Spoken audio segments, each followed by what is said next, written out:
Hey, look what we have found.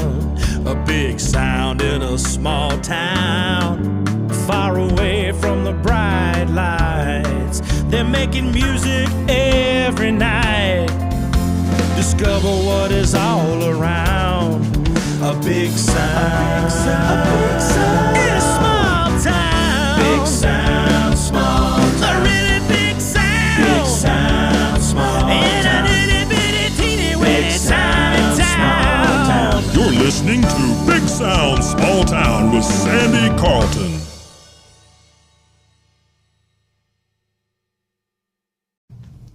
Well, hello, my name's Justin Radford. I'm 36 years old. I grew up around here in Radford and Cleveland County. I've been playing piano since I was 5 years old, and just honored to.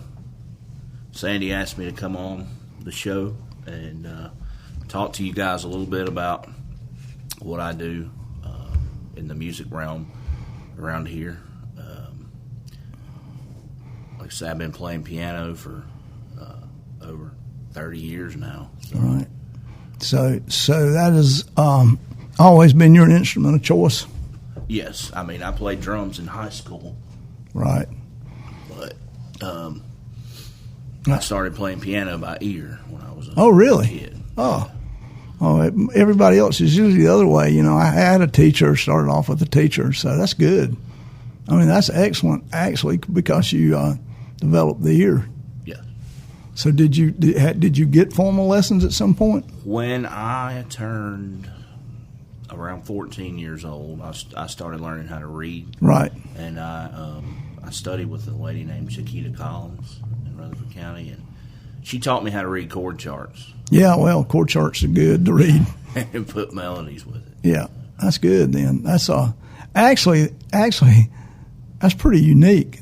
I mean, particularly with keyboard players, most of the ones I know come up through, you know, we take our lessons and then at some point we learn to improvise on our own, or, you know, we got a teacher that helped us learn to improvise, because there is a lot of difference between, more so with piano players and violinists usually, in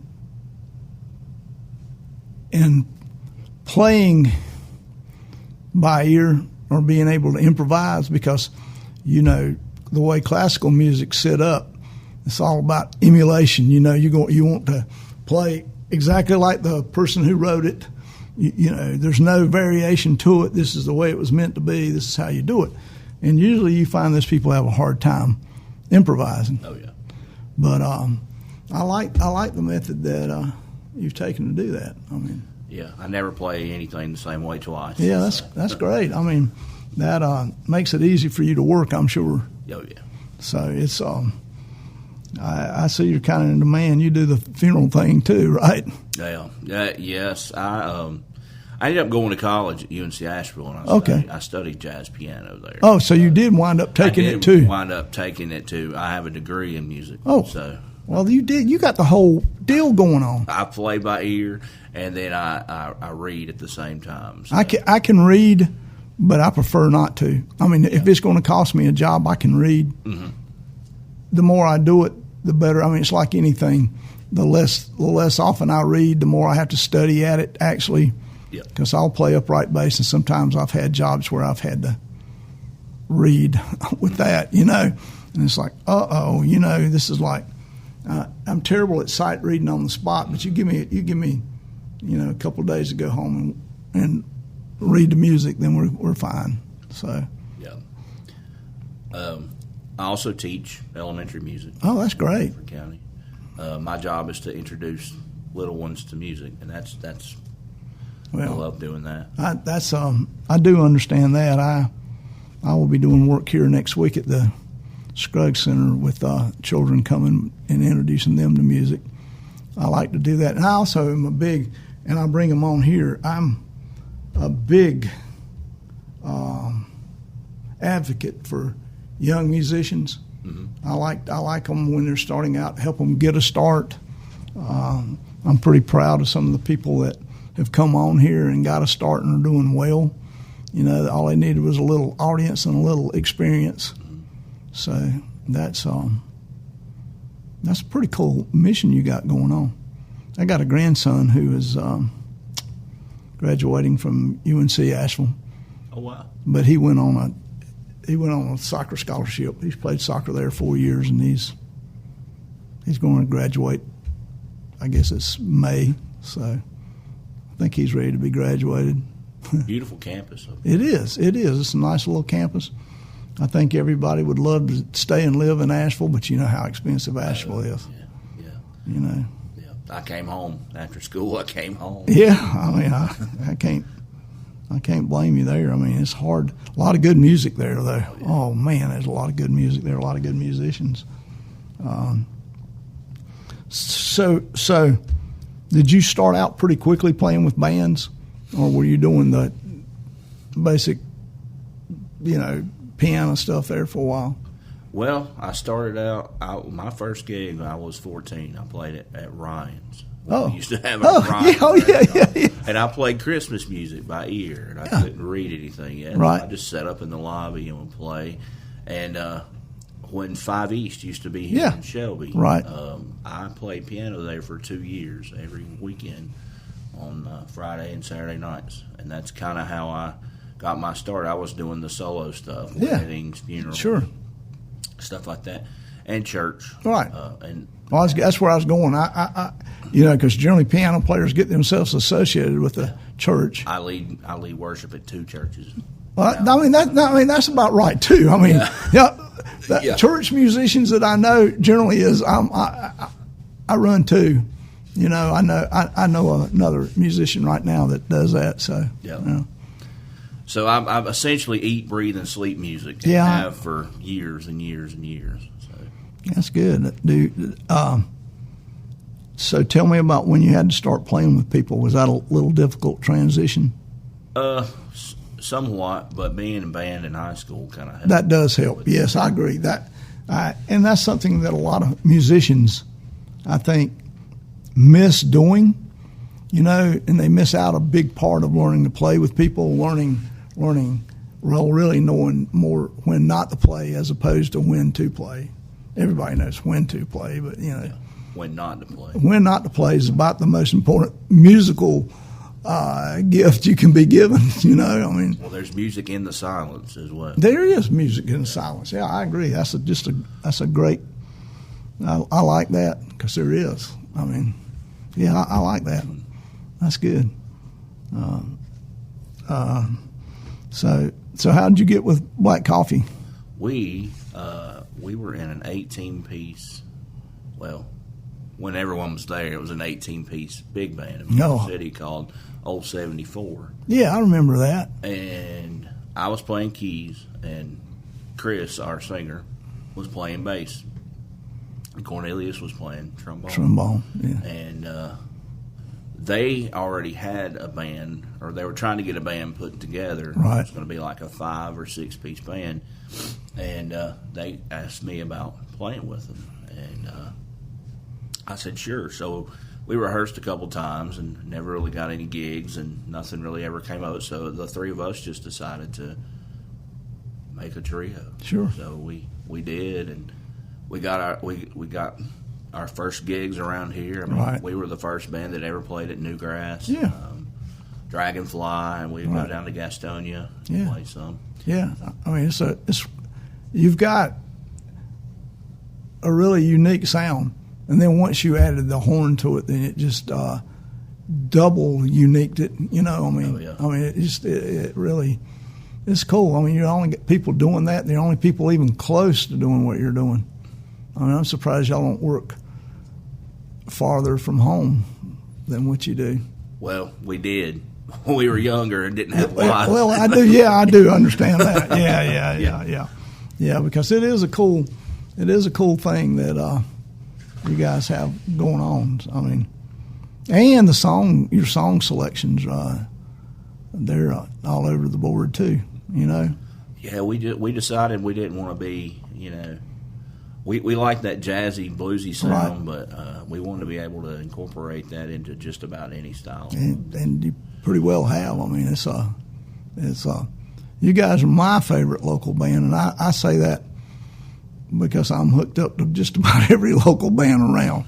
But it's what you do that is so different than everyone else, you know. Plus, I think you're just a marvelous keyboard player, you know. This town is, as far as playing out, lacks in keyboard players. I've not met many. And there's the early piano player around here, and I saw him. I worked the polls at early voting, and I saw probably the first piano man around here, a guy named Grayson Sane. I've met Grayson. You met Grayson? Mm-hmm. Strange guy, but a fabulous keyboard player. Yep. He used to do, when he first came to town, I think he played at every place that had food. He played at a place called Satterfield's for years and years. I mean, you know, he's just a really good keyboard player. I played in a band with him one time. He was just really good. Also, Scott Sanders. You know Scott? I've heard the name. Scott plays keyboards at Coyote Joe's. Oh, okay. Now, he will work around here. You will see him working as a guitarist, sometimes playing with Nikeo Wallace. Yeah. Oh, I know Nikeo. Oh, yeah. Yeah, Cornelius. I love Cornelius. I am not Nikeo Wallace. And you'd be surprised how many gigs we've gotten that on. Like people think they're the same. Come up and say, yeah. I mean, they don't even look alike. No. And they don't even drum alike. No. I mean, you know, but I think that's funny. I mean, hey, it's not a bad person to be confused with, though. No, not at all. No. I mean, it'd be better than being confused with Sandy Carlton. Yeah. So but that's about it. That's you and Scott are about the only one. Then I know I know another fabulous keyboard player, a guy named Jerry Brittany. Jerry plays with Ashton Smith in what's their band called? Maybe the Ace Party Band. He is really good. He has a side job too, where he works for Genesis Funeral Home, where he does the funeral services for them, and he has the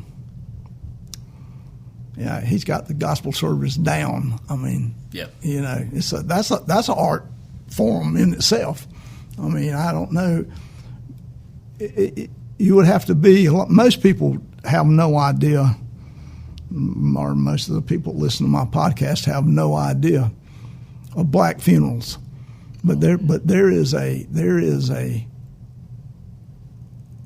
order in a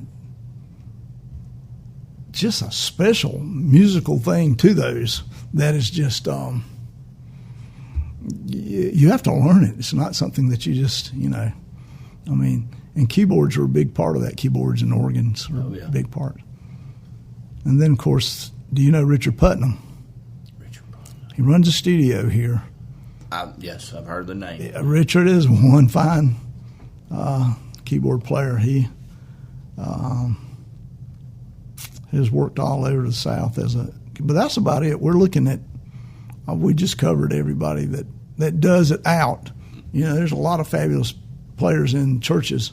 Oh, yeah. But that's just about everybody that plays it around here, you know. So that's pretty good. I mean, you know, which do you enjoy most, your solo deal when you're the piano guy or the band deal? It's always more fun to play with people. It is more fun. I agree. I mean, it can be somewhat intimidating to play alone. Oh, it is. I mean, I do it a lot too, but I always would rather have people to play with. I don't really. It's intimidating because you're the only one, you know, and if you, it's all on you, you know. Yeah. Your mistakes, everything is all on you, so it is hard. Do you, like when you're doing your Piano Man down there on Wednesdays, do you get you a difference? Do you have a sit list, or you just play whatever comes to your mind? I play whatever comes to your mind at the time, whatever fits for what's going on down there at the time. And sometimes I'll get a request on the spot, and I'm like, What's cool about that is I'm attempting songs that I've probably have no business attempting. But it's cool to figure out what I can do. Right, it is. I agree. I agree. You ever get stumped on a deal like that?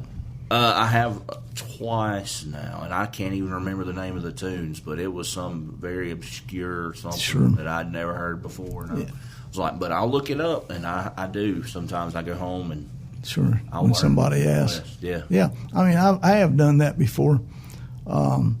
People have requested, and I don't even, there's a thing where if somebody's putting money in there, a tip for me to do something, and I know the song, but I may not be in my repertoire or nothing, but I know it, I'll attempt it. Mm-hmm. But then when somebody just brings you something that you don't even know, have never heard of, it's like, I can't do nothing with it. I don't know what to do. I don't even know the song. But I'm like you.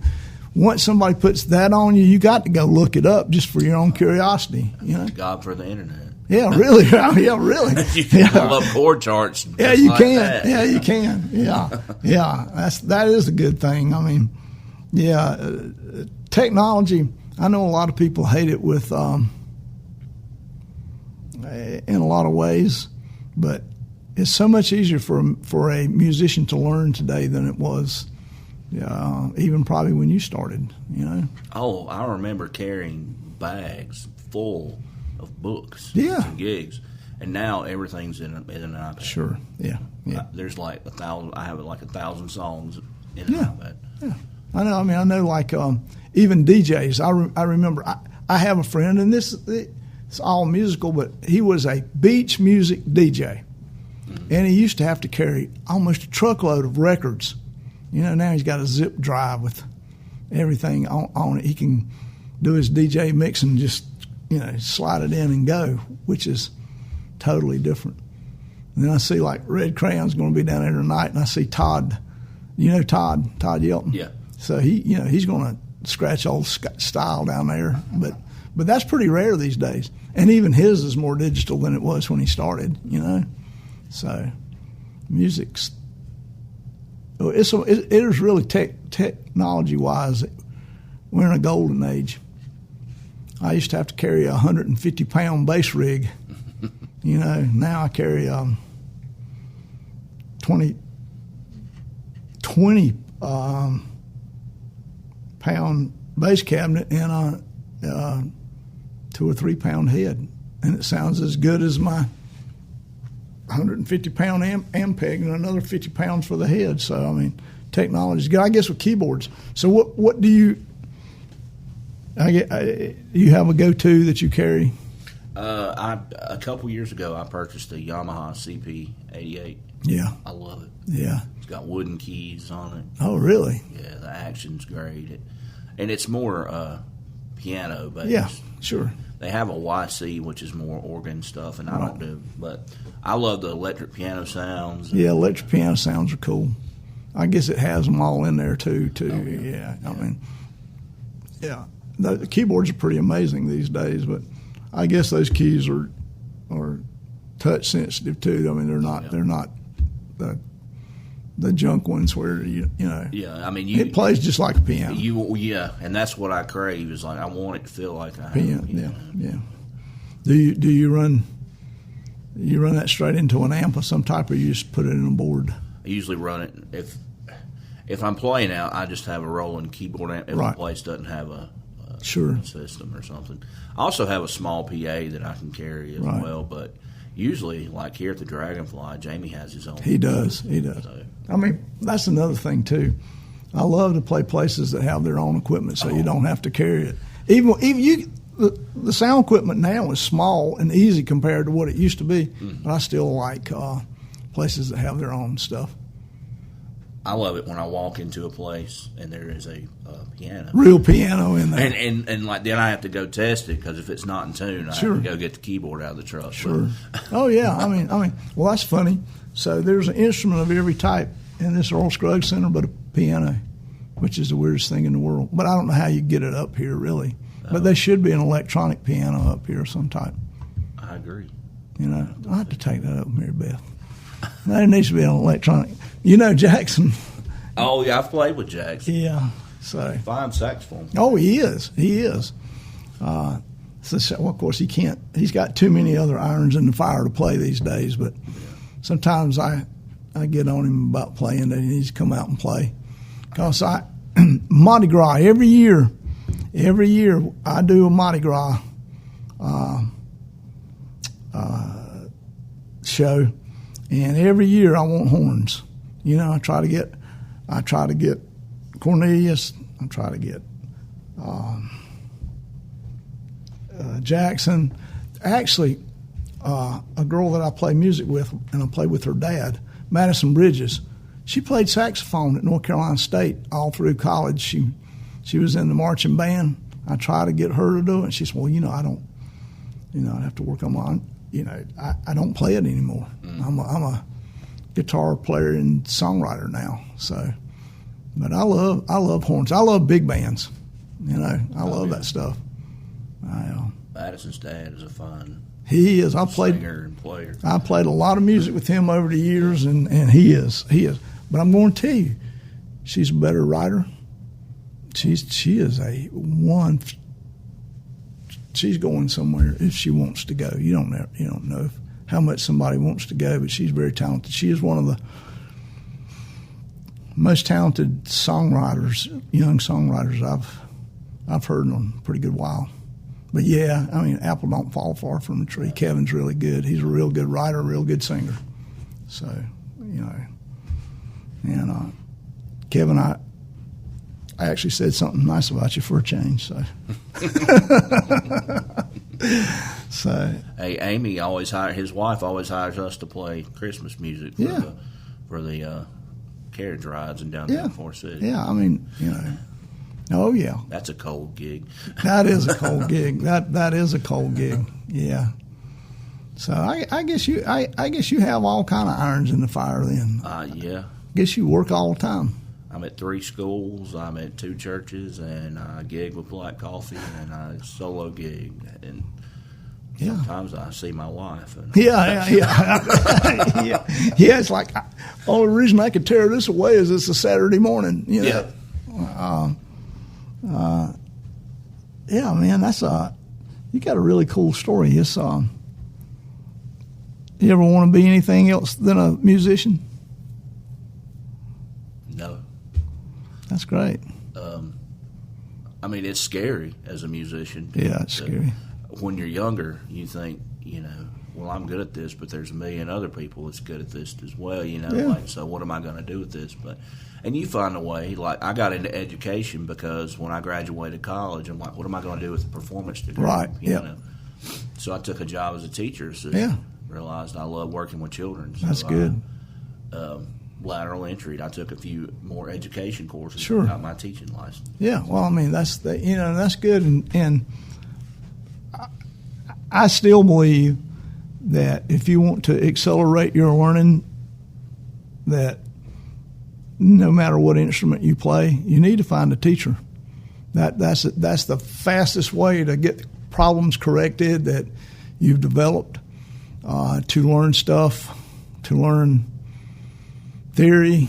I mean, you generally a lot of times you're not going to get that on your own. No. I mean, theory. Everybody makes theory sound more scary and more complex than it is, but I mean, there is a bit of magic to it. Yeah. But it's very accessible at the next level above beginner than you think it is. We just use big words to describe simple things. I mean, I think we do. I think, harmony is, teaching people about harmony in itself is people don't want to learn because it seems complicated. But, it's not that hard. Yeah. Same way with timing. It's one of the things that bothers me about school these days is kids come up with no sense of timing. I mean, they can't count music. A metronome is a bad thing these days, You should see a bunch of 5-year-olds trying to keep a steady beat. It's crazy. Oh, I'm sure. You should see a bunch of adults trying to keep a steady beat. Friends don't let friends clap on 1 and 3. True. This is true. Yeah. That's correct. Because people devaluate, I think, the importance of music in education, particularly. Marching bands these days are minimal. There used to be huge productions. You get, let's just say you got a homecoming parade, or you get a tiny little band these days where you used to, you have a Christmas parade and you have 5 or 6 huge marching bands. Yeah. Now, if you have 30, you're lucky. Oh, you're really lucky. Yeah. But then I've seen over the years and know a lot of really fine musicians that were part of the band at some point, either in middle school or high school. So I think it is. And I think the earlier you learn music, the easier it is for the rest of your life. Well, the cool thing about what I did in school is I played drums because I couldn't read pitches, but I could read rhythms at that point. But I know rhythms very well. Yeah. I credit that to even my middle and high school music education. I agree. In school, and it's important. It really is. Because I have played with lots of drummers who couldn't keep a beat steady for or never play a song at the same beat. If it's 120 beats a minute, that'll vary greatly. It does with all live bands, but it can really vary. You can get them to start it too fast or start it too slow and finish it the whole opposite way. So, and it's funny how you can do one thing in the practice room, and then when you get in front of people, it is. Falls apart. It's the nerves of it. I think it's but and then again, it's like anything. Consistency is the key to anything. Just keep doing it, and it gets easier. People that are good have done it a lot. You think about the hours you have invested. A lot of hours to get to where you are. Yeah. So, what you got going on in the future? I haven't really thought about it. Well, as long as you're happy with today, it doesn't really matter, does it? I don't guess it matters, but I guess we're just going to keep trucking. Yeah. As Black Coffee, and I'm going to keep doing my thing. And I'm trying to branch out, maybe get some more piano nights somewhere. Right. Yeah. How Jamie feels about that, but well, I think he's pretty lucky to have you in there. That's it's the only place that has it in this town. Yeah. So, I think I've always thought of dueling pianos. That would be cool. Oh, get Scott up here one night. I'll talk to Scott if you want to. That would be fun. I've often thought if we could get something like that going around here, you could. It'd be cool. You could. That would be really cool. That would be really. That'd probably draw pretty good too. You'd probably have a pretty good night down there if you did that. Yeah. Particularly if you changed them. One night you're the standard one every time, but you have different partners come over. Don't do it with the same ones. Yeah. That would be really cool. Yeah. And I've had people approach me. I've had bar owners ask me about doing a dueling piano. Yeah. But you talk about the shortage of keyboard players around here.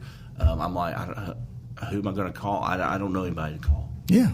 I've even talked about it with Cornelius. Yeah. He needs another instrument. Yeah. Well, we know who would win that one. But he would figure it out to a degree. But there are people around who don't really play professionally that are pretty good piano players. You might even could run a not like an open mic, but an open piano challenge. Can you come and play piano with me tonight? Yeah.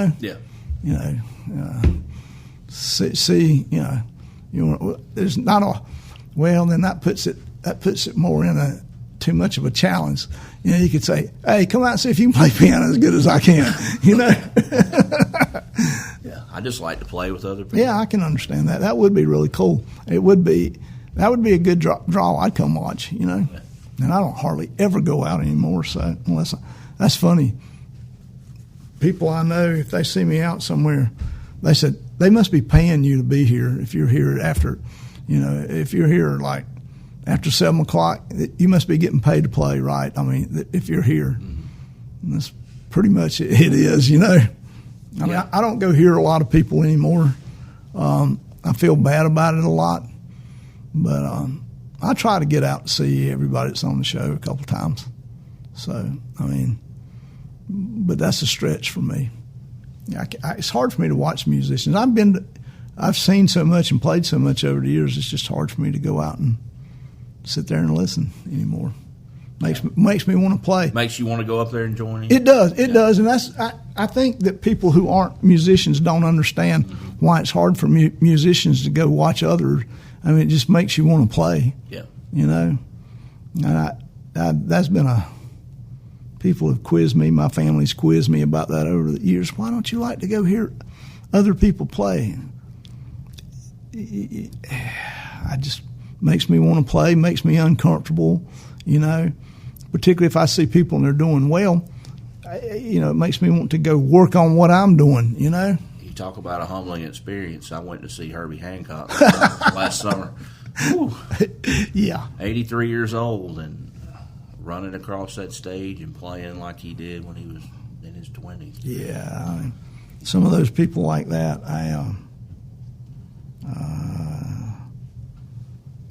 they don't count. I mean, when we delve into jazz piano players, there are so many incredible ones that it makes you.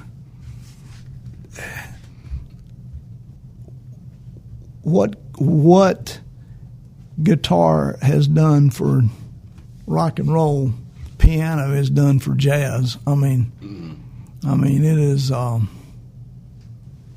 the place. It is the real place where piano players are appreciated, as opposed to any other music. Everyone else thinks of it. Even if you go to the churches, if you go to bands, you know, it's a supporting instrument. Yep. Then you put it in a jazz format, and it is the music. Yeah. You know, I mean, even horn players. I mean, they get their little lead, but it's you know, it's the whole show in jazz. And if Chris can't make it, my left hand is the bass for that. Oh yeah, So. This is funny.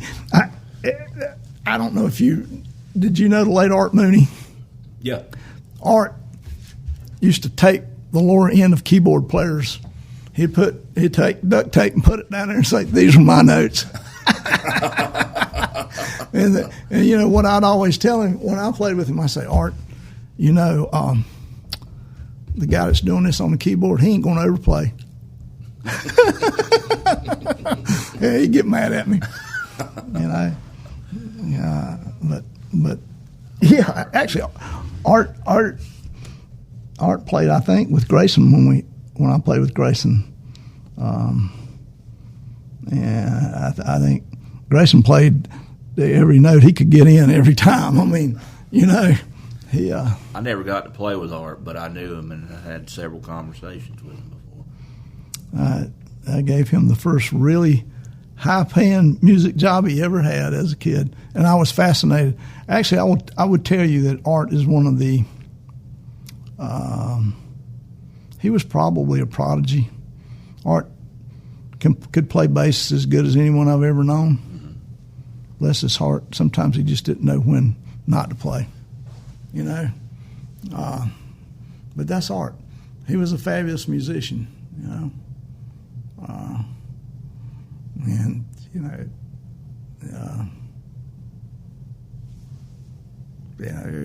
it's a big piece of music missing from Cleveland County. You know, Exactly. He did always have good bass tones. Yeah, he played in a lot of bands around with a lot of people. So. It's funny you're talking about not knowing when not to play. I find as I get older, I play less. Yeah. I think that's when you first start out, it's like, ooh, a blues scale, and you're just playing it all the time. Yeah. I'll use a current example and there's a pedal steel player in this town, a guy named Silas Hamilton. Mm-hmm. Perfect pitch. He tuned his 20 strings in here with no tuner, and I asked him, I said, is this in tune? He said, yeah. I said, do you mind if I take my tuner and check it? He said, go right ahead. Sure enough, it was. Then he said, you know, that lawnmower out there is in the key of C. He said, but Silas is a fabulous player, and he'd been playing with the Dancing Fleas. Mm-hmm. So he wanted to play with more seasoned musicians, you know. And I told him, yeah, I could hook you up. And sure enough, he said, I can play any style of music. So I said, all right. He was 16 at the time. Mm-hmm. I said, all right, I'll give you a chance. You know, I'll let you see if you can really do it. And turned out he could, but there again, at 16, he played every note available in the songs, you know. And he was fantastic. But now he is working as a professional, and somebody sit him down and said, this is when you play, this is when you don't. Which sometimes we wouldn't do that because we just let him roll, you know. Yeah. Yeah. But then he got with somebody who ran a pretty tight band about that, you know, and goes, no, you can't play here. You know, you can vamp on it a little bit if you want to, play a little backup, but you can't play here. You know, you can't play, you know, you can play whatever you want, but you got to play it at the appropriate times. And now he's working with a lot of different musicians, and he's got it going on. But he played every note, you know, because he figured out, hey, I'm good at this. I know all these. You know, I'm going to play every one of them I can. Yeah. Every hot note.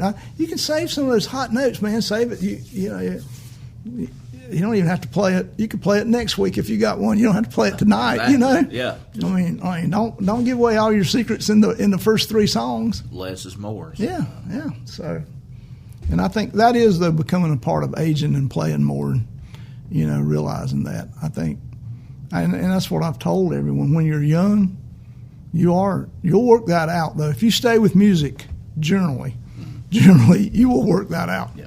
I mean, maybe not always, and maybe everybody don't. But most people who play music for a long time, they do learn to learn a little bit more how to work with a band. I'll put it that way, or work with, well, even by themselves. I mean, I'm sure you don't play every hot note you know on every song you play either. No. You know. And sometimes, you know, when we take solos, sometimes I'll just bypass a solo. I'm like, I don't even need a solo on this. Yeah. We've said enough, you know. Yeah, I think that's good. I think that is, and I think there's times that you need it more than others. But yeah, there again, it's learning to read a song. Actually, I mean, you really have to learn, and you have to play, I think, a song several times or a lot to let it have a life of its own. You know. What else we need to know? This has been a pleasure having you in here. I've enjoyed being here. Good. I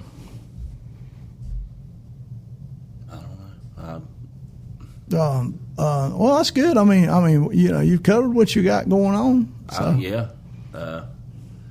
I was thinking on the drive over here about everything I had done and stuff, and like musically and stuff, and you know, from playing at Ryan's at 14 to when I was graduating college, I played at the White House when I graduated. Oh, really? From UNC Asheville. Yeah. That is too cool. Well, I'm glad you got that in here.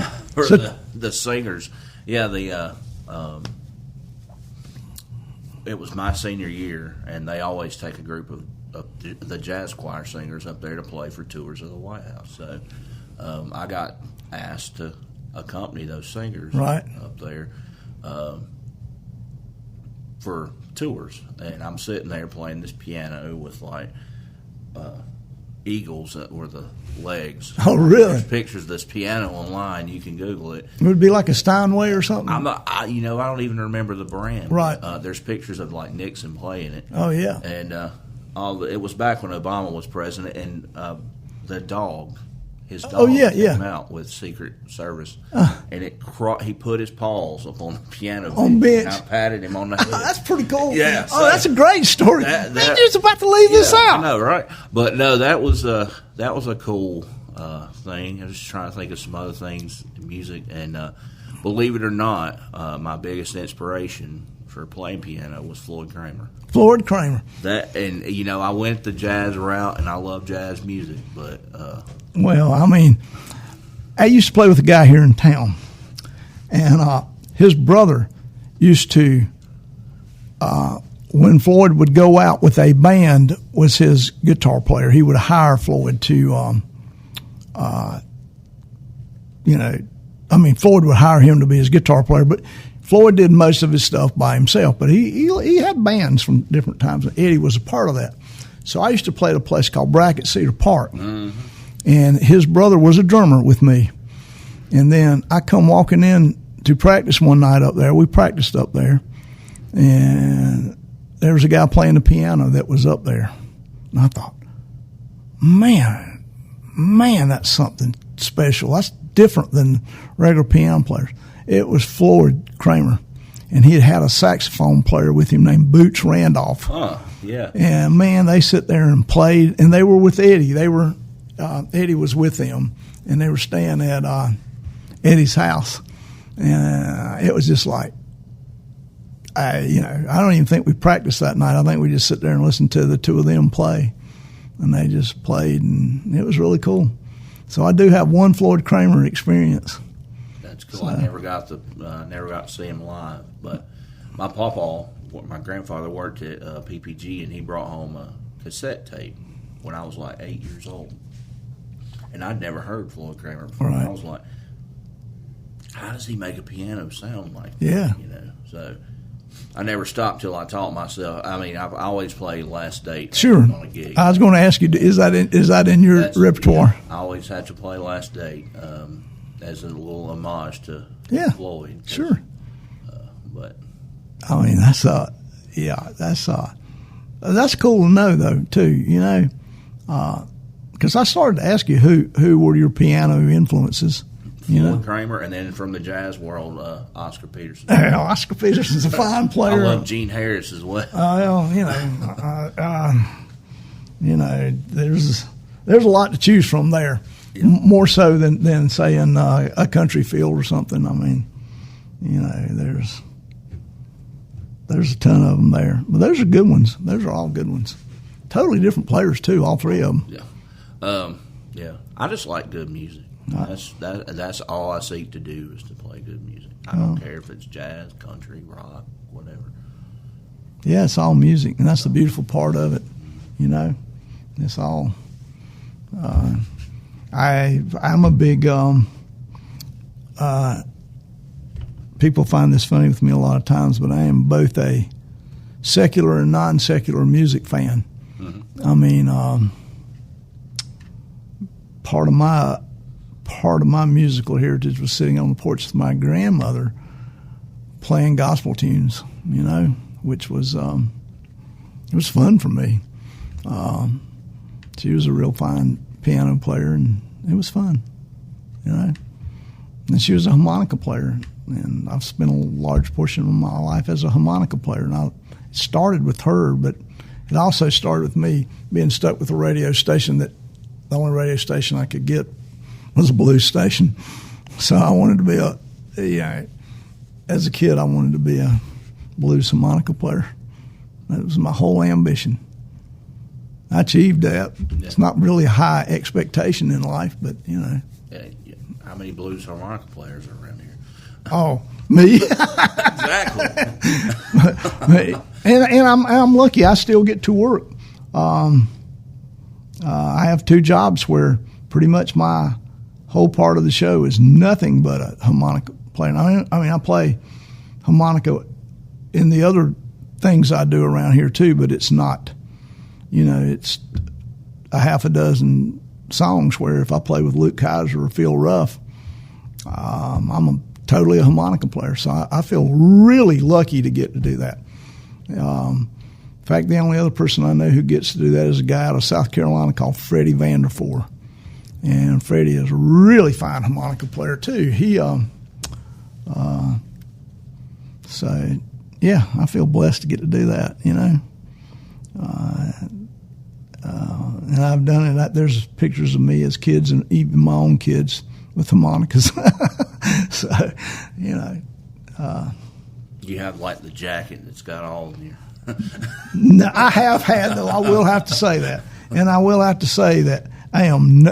Everybody always asks me, I guess you love John Popper. I do not. John Popper ever plays. You know, he's not one of my favorites. Yeah. So, I mean,